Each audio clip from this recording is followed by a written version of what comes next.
All right, today we're jumping into what might just be one of the most intense, dysfunctional family dramas you'll ever come across. I'm talking about the story of Jacob and Esau. It's a story packed with prophecy, some seriously damaging favoritism, and a deception so clever, so cunning, it literally ripped an entire family apart.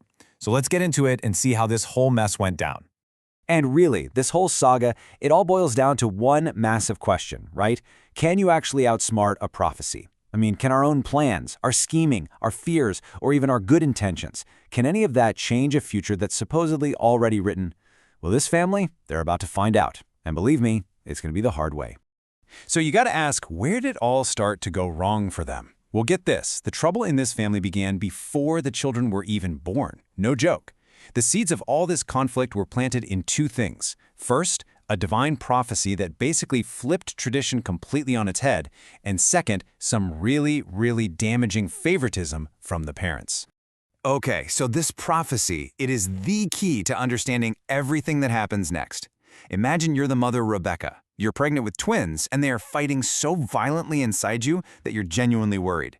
So you cry out to God, "What is happening?" And the answer he gives, well, it changes everything. See, in their world, the firstborn son gets it all. It's just how things worked. But God announces a total reversal. He says the older son will serve the younger. This single revelation just set the stage for a lifetime of conflict. And sure enough, when the twins are born, they are polar opposites. I mean, night and day. Esau comes out first. He's this reddish, hairy guy who grows up to be a man of the field, a super skilled hunter. A real man's man. And then there's Jacob. He's smooth-skinned, quiet, a homebody who likes to hang out in the tents. And you have to understand, these weren't just little personality differences. No. These were the very fault lines that were about to crack their family wide open. And this is where we see the family's fatal flaw. The parents picked favorites. It's as simple and as tragic as that. Their father, Isaac, he was a pretty quiet guy, and he just loved his bold, outdoorsy son, Esau. And let's be honest, he really loved the taste of the wild game Esau would bring home. But the mother, Rebekah, she was this dynamic, energetic woman, and she was drawn to her quieter, gentler son, Jacob. You see how this works? Their favoritism was all about meeting their own needs, and it created a totally divided, super unhealthy house. So you've got all this tension just simmering under the surface, right? Well, it's about to boil over for the first time in a really shocking way.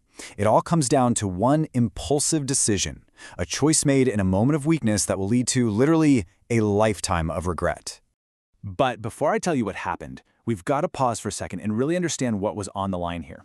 We're talking about the birthright. And look, this wasn't just about getting more money. This was the whole shebang. It meant you got to be the leader of the entire tribe. You got a double portion of the inheritance. Yeah, but most importantly, it was the spiritual authority. You were the one chosen to carry on God's covenant promise made to their grandfather Abraham.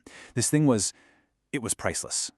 So picture this. One day, Esau comes stomping in from the field. He's been hunting, he's exhausted, and he is starving.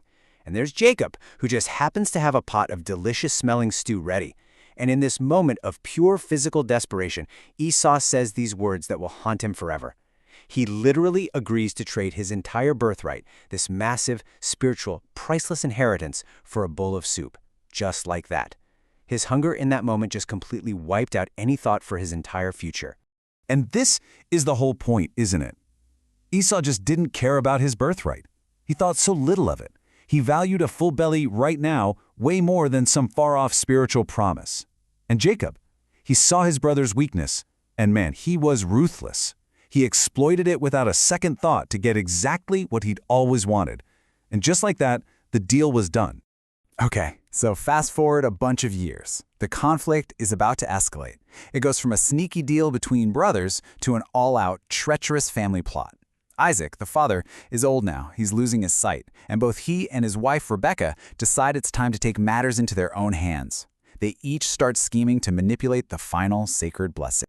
Now, Isaac knows all about that prophecy, the one that said Jacob was supposed to be the leader. But you know what? He doesn't care. He loves Esau, and he is determined to give the big blessing to him.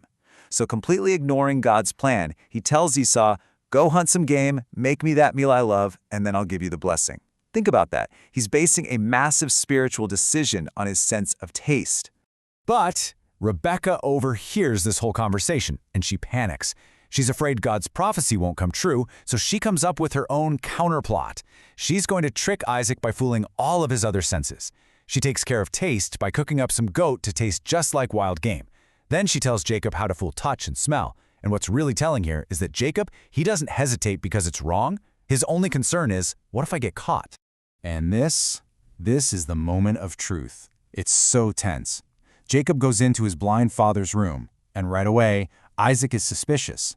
He hears the voice and says, wait a minute, the voice sounds like Jacob's voice.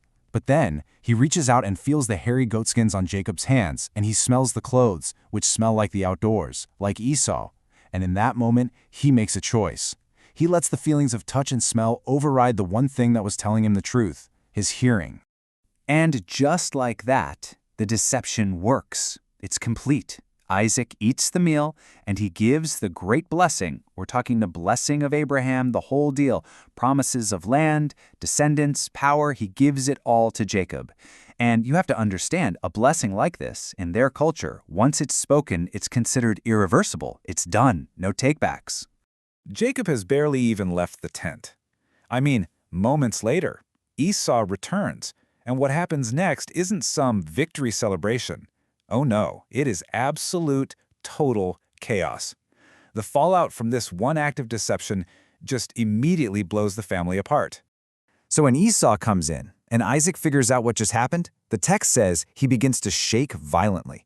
And this isn't just because he's mad that he got tricked, it's much deeper. It's this terrifying realization that he just tried to go against God's plan and he lost. A power way bigger than him just overruled his decision. Listen to what he says. He will indeed be blessed. He gets it. The blessing stands. And the cost of this deception? Well, it led to 4 catastrophic separations that just completely shattered this family. The consequences were just instant and devastating. First, you have Isaac and Rebekah. The trust between them? Gone. Shattered. Second, Esau and Jacob. Esau's sadness turns into a murderous rage, and that's the end of their brotherhood for now. Third, Jacob and his mom, Rebekah. He has to run for his life, which means he's separated from her, and so tragically, she'll actually die before she ever gets to see her favorite son again. And finally, you have Jacob separated from everyone.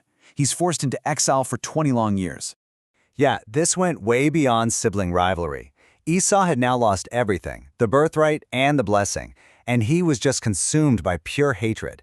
He makes a promise to himself. The second our father is dead, I'm going to hunt down my brother Jacob and I'm going to kill him. So after all this chaos and heartache, what are we supposed to make of it all? Well, here's the crazy part. God's plan actually does move forward. But, and this is a huge but, it didn't happen because of all their sinful scheming. It happened in spite of it. And the price they all paid was just immense.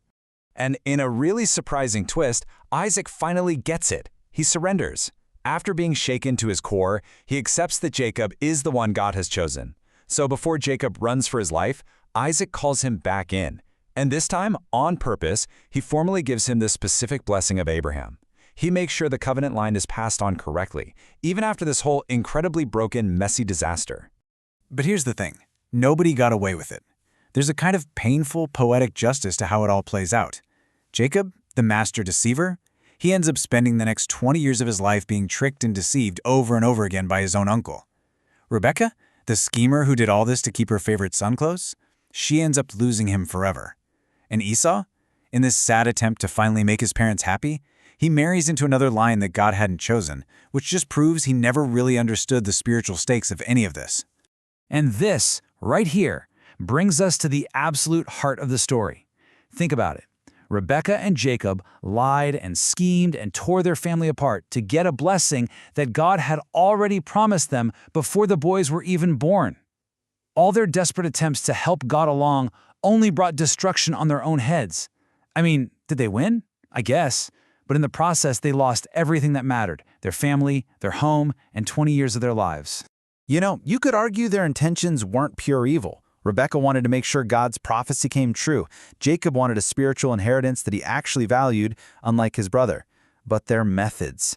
I mean, it was all lies, deception, and betrayal. And that leaves us with a really tough question, one that's just as relevant today. If you're absolutely convinced you're on the right side of things, that you're fighting for a good outcome, Does the end ever justify the means?